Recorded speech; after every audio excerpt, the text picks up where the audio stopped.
Muita alegria, depois de termos tido grandes momentos de serviço ao Senhor aqui na igreja, sexta, sábado e hoje no domingo estamos iniciando. Rogamos a Deus que Ele continue nos ensinando, nos exortando e nos fazendo crescer na graça e no conhecimento de Cristo Jesus. Amém? Eu quero convidar o meu querido filho na fé, irmão Francisco Rosa, para que ele possa dar prosseguimento, nos dirigindo no primeiro canto congregacional desta manhã.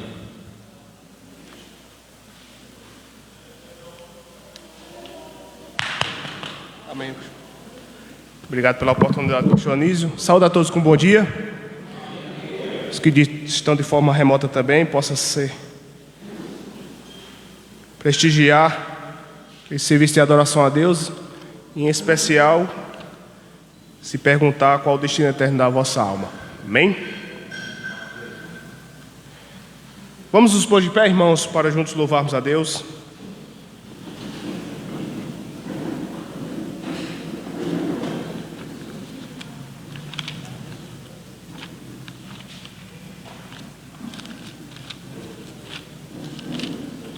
E no 104 do cantor cristão.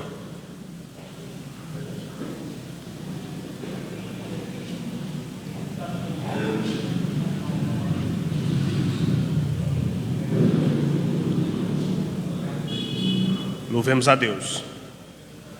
O dia alegre chega, radiante em santa luz, quando afinal vencido o mal vier reinar Jesus. O Salvador domínio terá de mar a mar, e sob a sua proteção os seus vem congregar.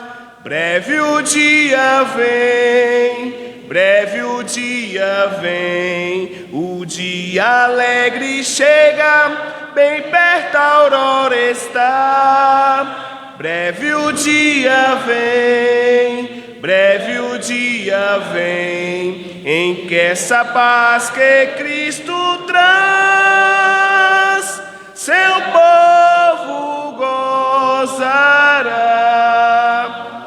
Jamais a voz do engano no mundo se ouvirá, jamais o horror do tentador o povo afligirá, mas todos a verdade somente falarão, e ao grande Deus os santos seus com gozo adorarão.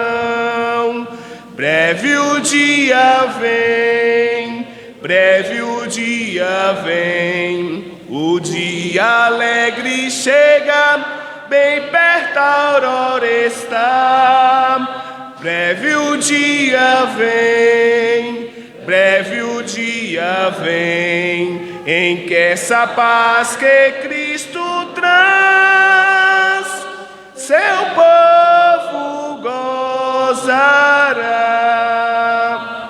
Por esse dia alegre suspira a criação, em dor aqui oculta em si, sob dura escravidão, mas das tristezas, dores, então se livrará, e ao refugir no bom porvir, a luz que bênção dá. Breve o dia vem, breve o dia vem, o dia alegre chega, bem perto a aurora está. Breve o dia vem, breve o dia vem, em que essa paz que Cristo traz, seu povo gozará. Amém. Amém.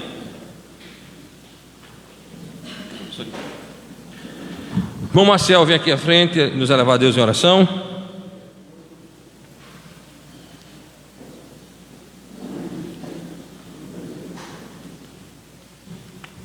Bom dia. Erguei as cabeças para agradecer a Deus por mais um dia, né?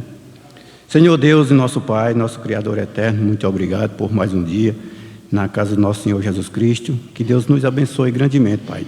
Só tenho a agradecer por tudo. Que Deus venha nos abençoar para sempre. Em nome do nosso Senhor Jesus Cristo. Amém. Amém. Deus abençoe. Obrigado, irmão. Podeis sentar?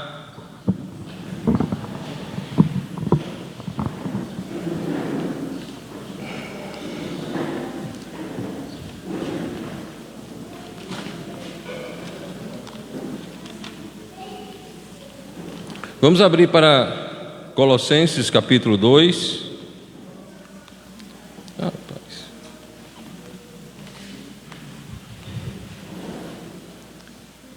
A palavra santa do nosso Deus diz, nos versículos 6, 7,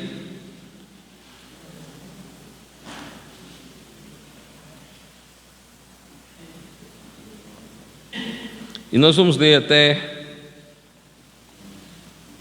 ao versículo 10, amém? A palavra de Deus diz, Colossenses capítulo 2, versículos 6 a 10: Como, pois, recebestes o Senhor Jesus Cristo, assim também andai nele, enraizados e edificados nele, e confirmados na fé, assim como fostes ensinados, nela abundando em ação de graças.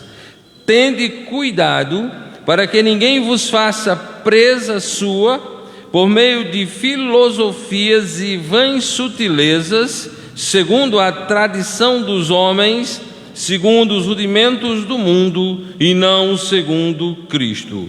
Porque nele habita corporalmente toda a plenitude da divindade, e estáis perfeitos nele, que é a cabeça de todo o principado e potestades. Amém?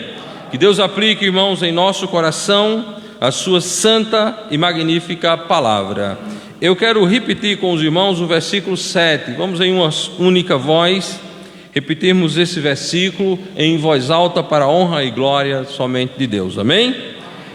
Enraizados e edificados nele, e confirmados na fé, assim como fostes ensinados, nela abundando em ação de graças. Amém? Que Deus nos abençoe, que Deus nos guarde e nos fortaleça para a honra e glória dele. Vamos para o nosso primeiro estudo da manhã. Convidar o nosso amadíssimo e querido irmão Hélio, que estará trazendo a primeira mensagem dessa manhã. As crianças vão para o prédio ao lado. Antônio, segura o pastor Miguel aí que ele está querendo ir com as crianças. Obrigado, pastor. Bom dia, irmãos. Vamos abrir em Gálatas 3:16, né? Enquanto há Gálatas 3:16, eu e Nira estamos regozijando, né? Temos sido abençoados na conferência, nas pregações. É bom rever os irmãos, estar com a nossa igreja, né? É um momento de muita felicidade, viu? E estou alegre aqui que estou também com a presença de Toninho, minha filha Sandra, e a terceira geração, Mateus e Letícia. Peço que ore por nós, né? Gálatas 3:16, vocês podem acompanhar aí na Bíblia de vocês. Na tradução aqui diz: a Abraão, pois, foram faladas as promessas, e ao seu semente, ou descendência, no singular. Ele não diz e aos sementes, como falando sobre muitas sementes, mas como exatamente sobre exatamente uma. E ao teu semente, singular, né? O qual semente é o Cristo. Então veja a importância. Isso eu olhei esse versículo agora de manhã. Uma letra faz o ponto, faz o argumento. Não é sementes ou descendenciais, como se fossem muitos, mas é semente no singular ou descendência no singular, e se refere ao Cristo. Como uma letra é importante, né? Então, quero falar, vou abreviar mais, porque queremos dar mais tempo ao preletor que veio de mais longe, não sei quantos mil quilômetros, deve dar uns... Daqui de lá para cá deve dar uns 5 mil quilômetros, se for por terra, e de avião deve dar uns 8 mil, que desce para Brasília e de Brasília para cá, né? Então, vamos falar sobre a importância da interpretação literal das Escrituras, né? Vou ser mais esquemáticos, eu quero não passar muito tempo. Nós cremos em toda a Bíblia, cada palavra da Bíblia, cada letra de cada palavra e cada traço e cada acento da letra. Uma letra, a letra S, o plural aqui faz toda a diferença. E a interpretação é literal. Então, o método de interpretação, particularmente de profecia, tem que ser o método literal ou não faz sentido. Quem usa aqui, como chama Google Maps ou o Waze, né, outro aplicativo, todo mundo usa. Mas se disser dobra à esquerda, você vai interpretar que é siga em frente. Se interpretar, dá tudo errado. Você compra um brinquedo e vai montar para o seu filho. Então, diz, coloque a peça X em cima da peça Y e use o parafuso Z para fixar. Faça o contrário para ver se não dá tudo errado. Você segue a instrução para a manutenção do carro, fazer uma troca de alguma peça do motor, desmonta o motor e vai montar, faça errado para ver se dá certo. Muito mais devemos ser literalistas na palavra de Deus. Então, queremos falar sobre isso. A regra básica, que é chamada a regra de ouro da interpretação, é: quando o sentido simples das Escrituras faz sentido comum, não procure outro sentido. Se a Bíblia diz todos, Deus ama a todos, não procura outro sentido. Deus ama a todos. Nem todos vão ser salvos porque recusam, mas a salvação, o sangue de Cristo foi derramado por cada ser humano que já existiu, existe e existirá. Porque a palavra todos significa todos.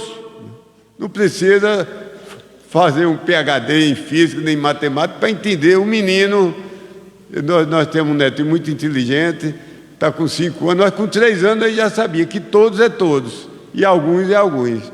Nós temos que interpretar a Bíblia literalmente, a não ser que fatos do contexto indiquem o contrário. Mas isso é tão simples que até criança entende. Deixa eu pensar num exemplo. O verbo correr.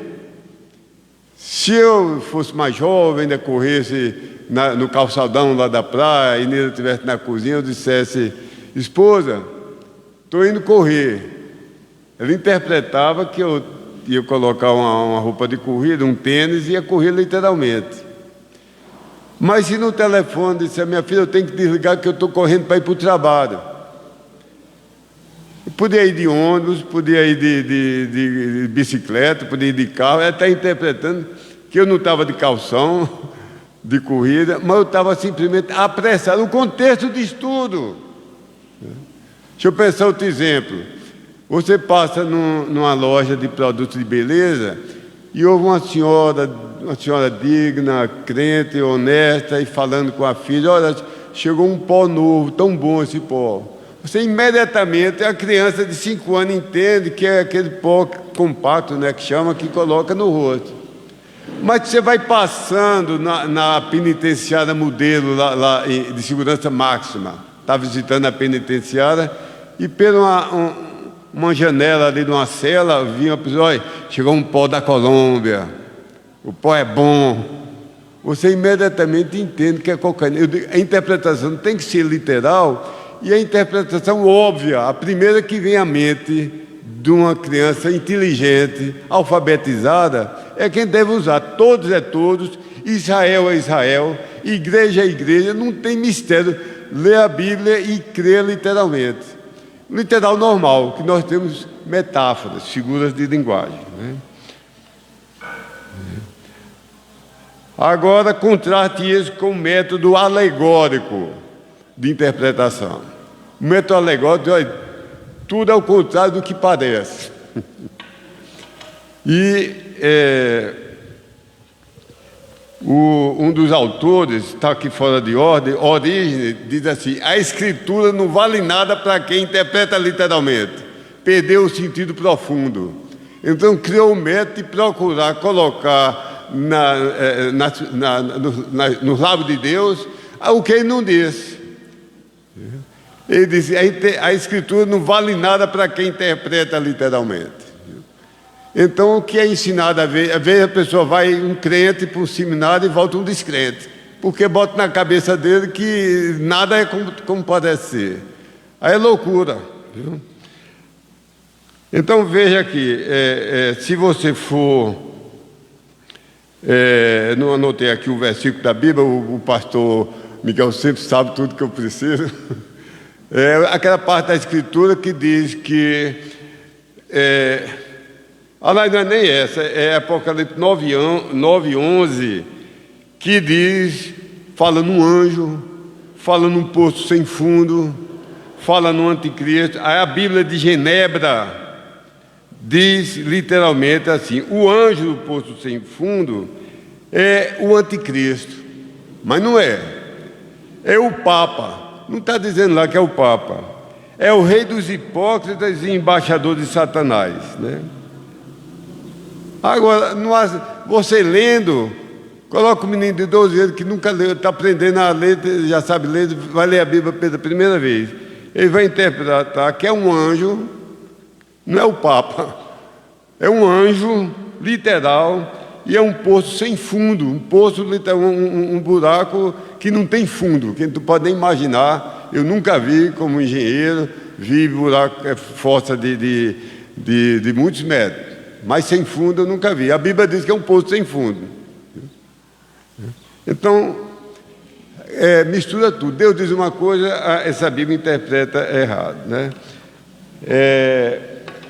Um comentarista muito famoso, elas são três, Jameson, Fawcett e Brown, diz assim: 1000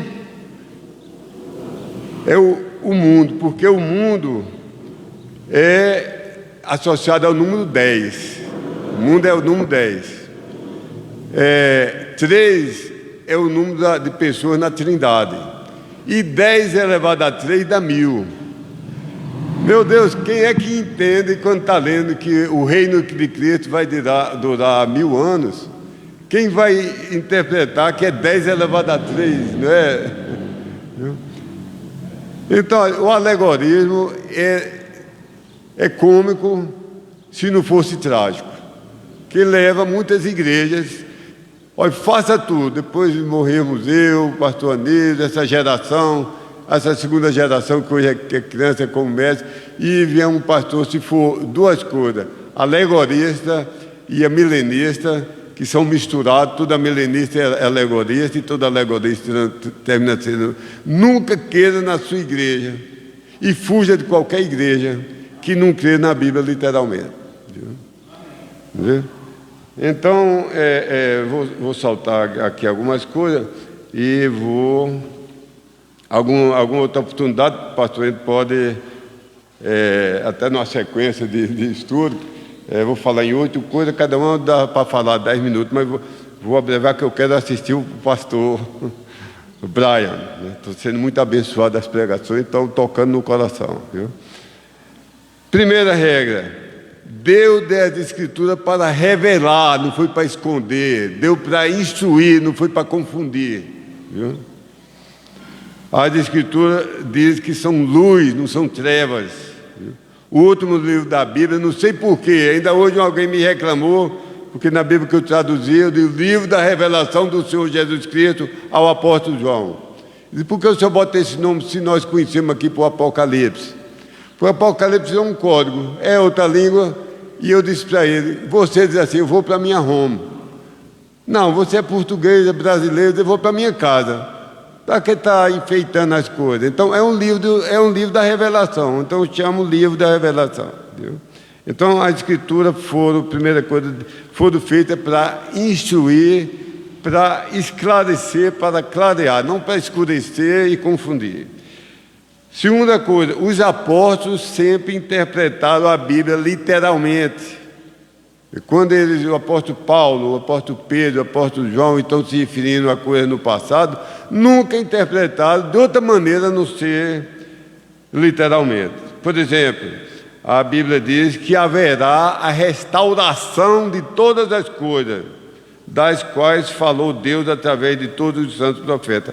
Restaurar é voltar à situação inicial. Em computador, quem trabalha, às vezes dá um problema no computador, vou dar um reset.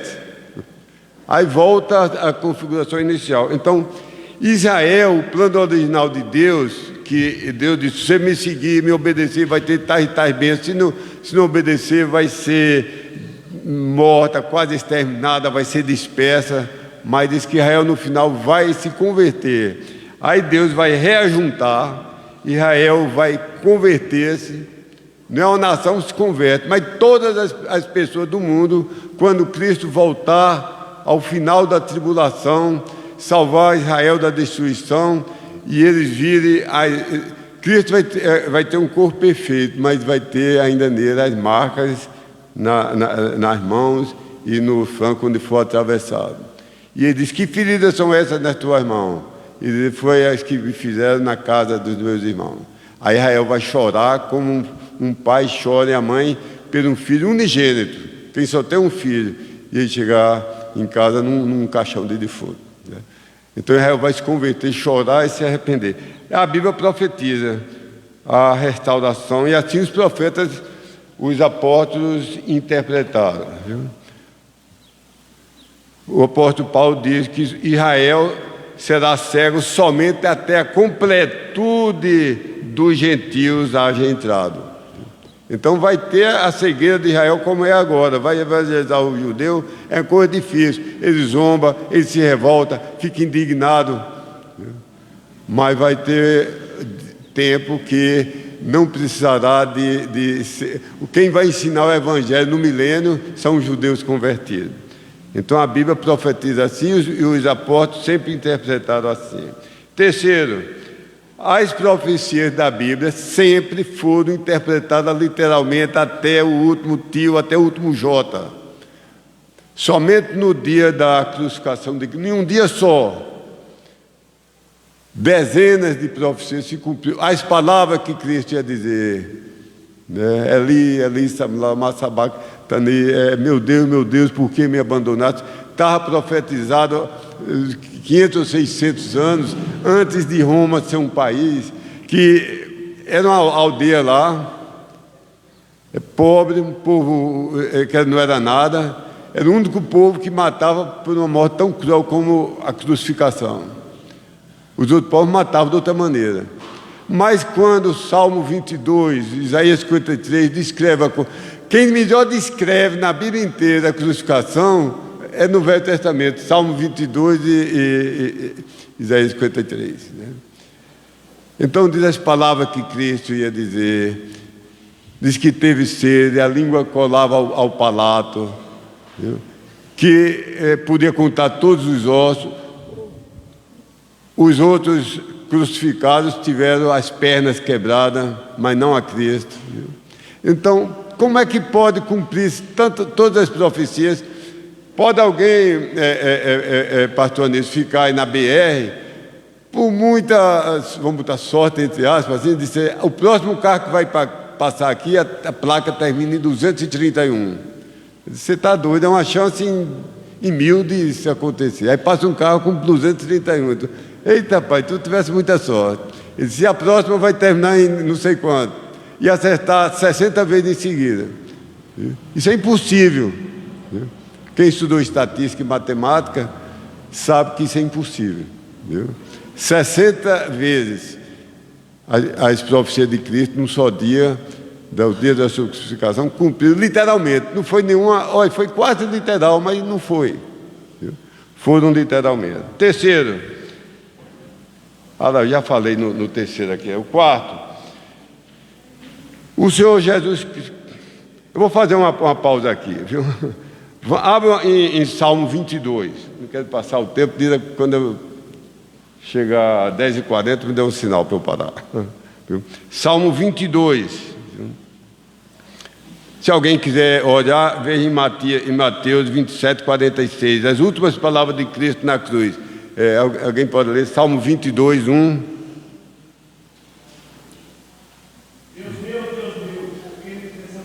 Meu Deus, vou repetir para quem está assistindo pela internet. Meu Deus, por que me desamparaste?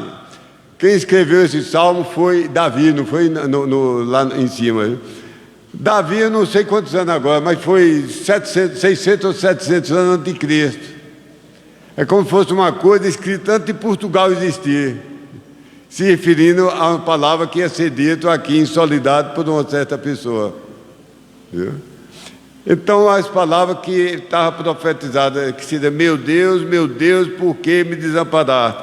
Alguém procura em Mateus 27:46.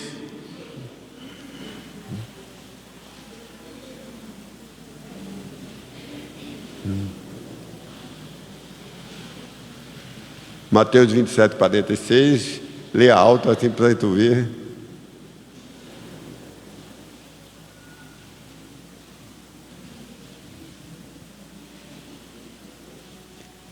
Podem ler.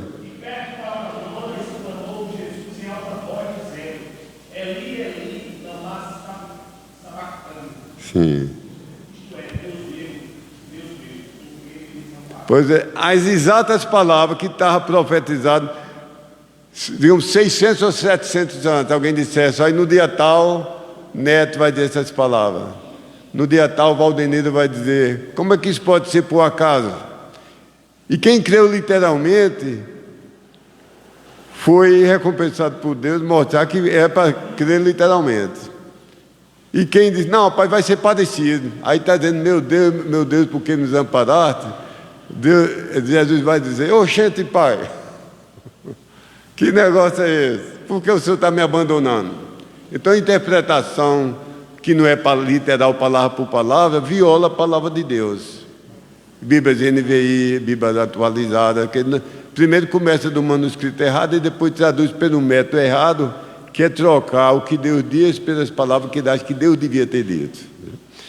Os outros eu não vou economizar tempo, mas foi profetizado no Salmo 22, versos 6-8 e 12-13, que as pessoas iam insultar, ridicularizar, ofender, vilipendiar o nosso Salvador Jesus Cristo. Isso se cumpriu exatamente, a gente vê no Novo Testamento. Diz que não haveria ninguém para ajudá-lo. Até os apóstolos abandonaram, para vergonha de nós homens. Só quem estava publicamente presente para ser reconhecida eram as mulheres. Quem primeiro foi ao cemitério foram as mulheres. Estava profetizado que os homens iam tremer de medo e não se manifestaram.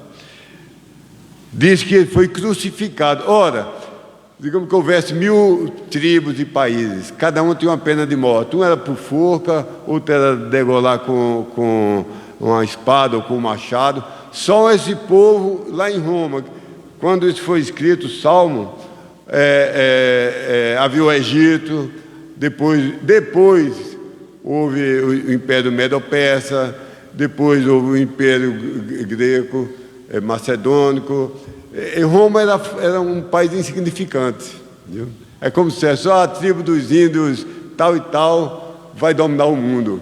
Viu? Os índios lá na Amazônia, no Pará, como é que pode? São 40, comem macaco com raiz de planta, atrasado desse jeito. Roma era atrasada, era o povo que crucificava.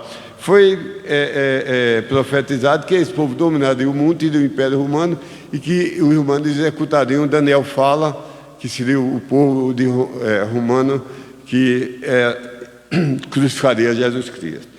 Depois fala que ele teria sede, que alguém estuda medicina sabe que uma hemorragia provoca uma grande sede. Viu? Então Cristo foi ferido na cabeça, nas mãos, escorreu, talvez bateu no vaso sanguíneo, escorria muito sangue, e ele teve sede. Viu? Diz que não quebrariam os seus ossos, e diz que olharam atentamente, encararam fixamente em desafio. Você não disse que era Deus?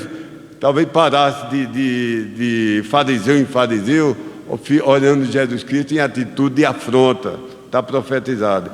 E jogaram sortes para ficar com a veste dele. As vestes, local frio, sem aquecimento, a pessoa usava vara. Quando eu corria na neve, eu tinha uma tabela aqui, vento e temperatura.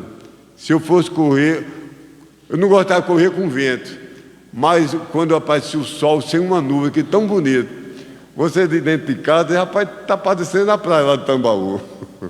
Deve estar aí uns 30 graus. Quando saía, estava 30 graus negativo. Eu saía, tinha certa situação de vento que eu saía com...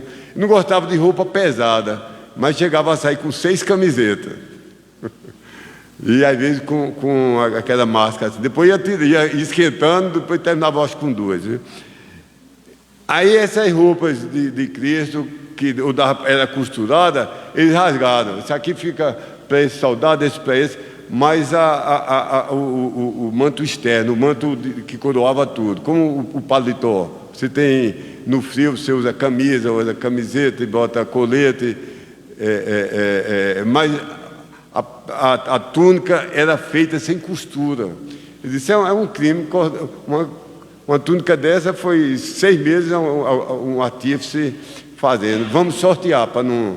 Então jogaram, vamos ver quem ganha, jogaram aquele negócio. Estava profetizado. Viu? Então toda a profecia foi cumprida literalmente. Então eu tenho um motivo. Se 10 mil profecias foram cumpridas sem falhar uma vírgula, as 100 que faltam se cumprir, do arrebatamento, o que vai ocorrer no milênio, tudo que é descrito, eu acredito de todo o coração que vai ser literalmente.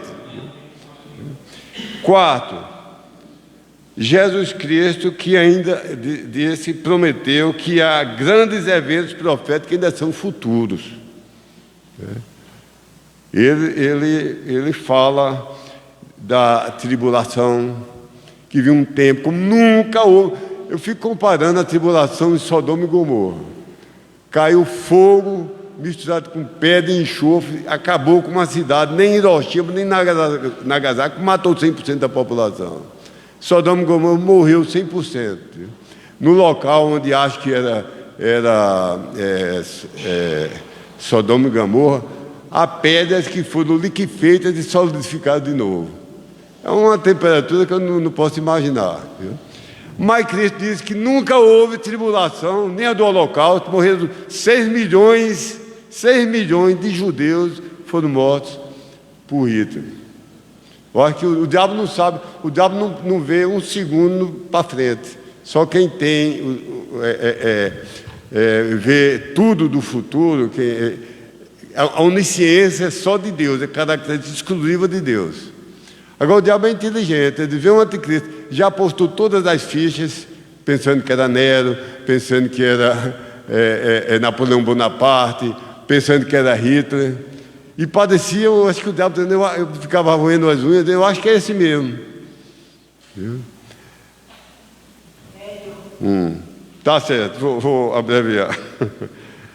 Mas Cristo prevê eventos futuros. Viu? 5, são 8, vou só dizer o título. Cristo repreendeu seus discípulos quando acreditaram 1% a menos do literal. Por exemplo, ele diz, nécios e tardos de coração para crer em tudo o que disseram os profetas. Talvez estavam crendo 99,9% do que os profetas disseram. E Cristo repreendeu nécios.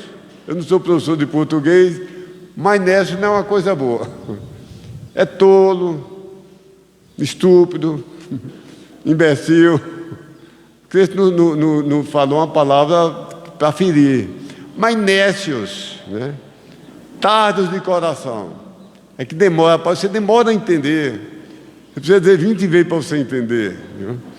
Sexto, o palco já está montado, preparado para o cumprimento literal das profecias. Eu tive um professor canadense, Michael Brody, isso em 70 e pouco. Ele era, além de ser PhD, uma das autoridades mundiais, veio dar aula aqui na universidade, em Campina Grande. Ele era ordenado como ministro luterano, mas não era salvo. E eu falando, rapaz, estão falando aí em colocar... Olha, em 70 e pouco, não tinha, a tecnologia não era como agora. Nem tinha internet, nem tinha celular. E ele disse, a tecnologia está toda pronta, só é uma decisão política. É possível cada ser humano ser rastreado. Olha, 75 foi quando ele esteve aqui. Ele já tem tudo e já fizemos experimento em comunidades assim, cidade pequena, 10 mil pessoas. Deu certo e deu lucro, não houve roubo de bancada, coisa assim. Está tudo certo e dá um grande lucro. Ele disse, e por que eles não fizeram? É questão de decisão política. Viu? Olha, quanto mais agora. Viu? Então, o palco está montado, a tecnologia. Quando as pessoas viam assim que... dizia, por exemplo, que quando os profetas, as 3 testemunhas que ficariam jazendo na praça de Jerusalém, os corpos, ninguém pode enterrar, para os urubus vindo comer, os cachorros vindo, e ficaram 3 dias e 3 noites lá. E diz que todo olho na planeta Terra vai ver. Parecia impossível. Como é que a pessoa do Japão, a visão da gente não faz curva. Mas você hoje vê na internet, quando basta ter uma Copa do Mundo, qualquer final da NBA, não sei o quê, todo mundo na Terra, do Polo Norte ao Polo do Sul, vê aquilo. Olha, está tudo montado. A tecnologia, viu? Também, quando Cristo for voltar, agora, aí eu acredito que Deus vai fazer um milagre, não é nem pela internet. Todo olho vai ver o arrebatamento não, só os crentes nós vamos ver e vamos ouvir. A Bíblia não diz se o descrente vai ouvir, não sei. Mas quando ele, depois de nos arrebatar, 7 anos depois, voltar conosco, nós com ele, os anjos, todos os seres obedientes a Deus, desceremos na terra para reinar com Cristo e para Cristo, todo olho vai ver. E eu acho que, de alguma maneira, Deus faz o sistema de espelho ou de lente, nós vamos ver com nossos olhos. Então a tecnologia está montada. Sétimo e penúltimo, a necessidade prática exige interpretação literal. Não faz sentido, tira a interpretação literal, que a Bíblia fica, não tem nem palavra para dizer, no popular diz samba de crioulo doido. É um negócio que não faz sentido.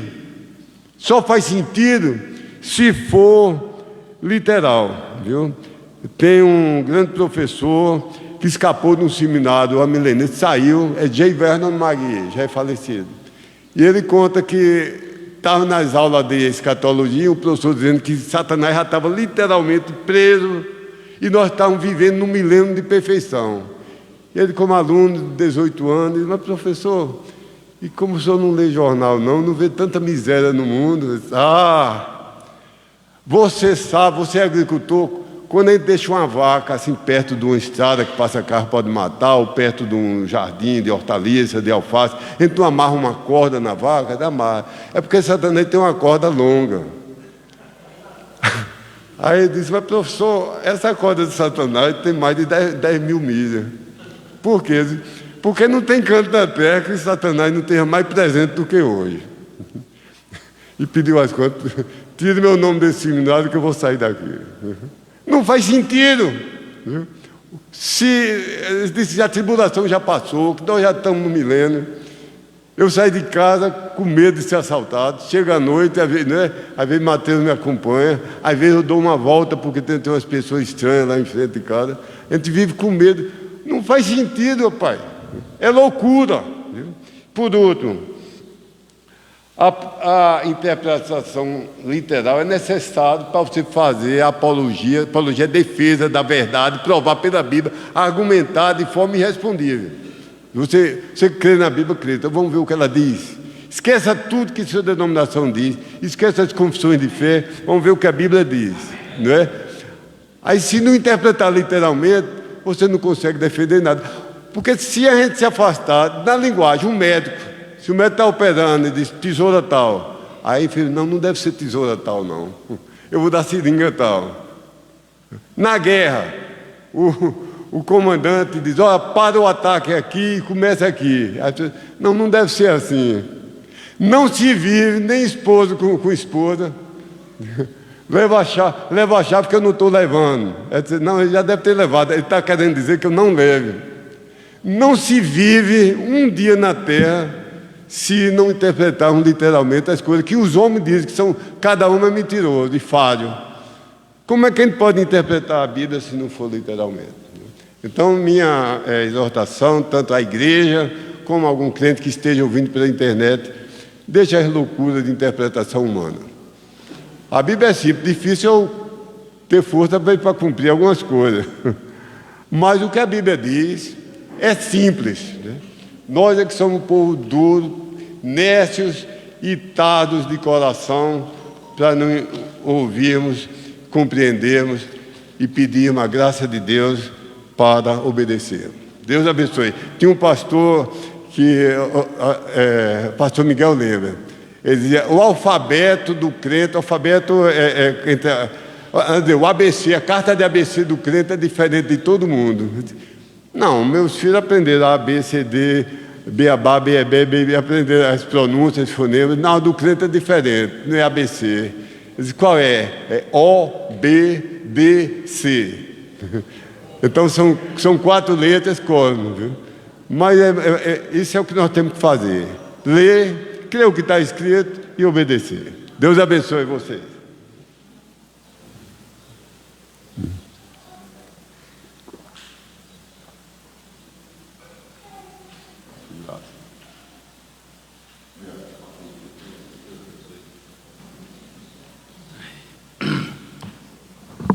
Bom, meus amados irmãos, nós cremos numa Bíblia literal, amém?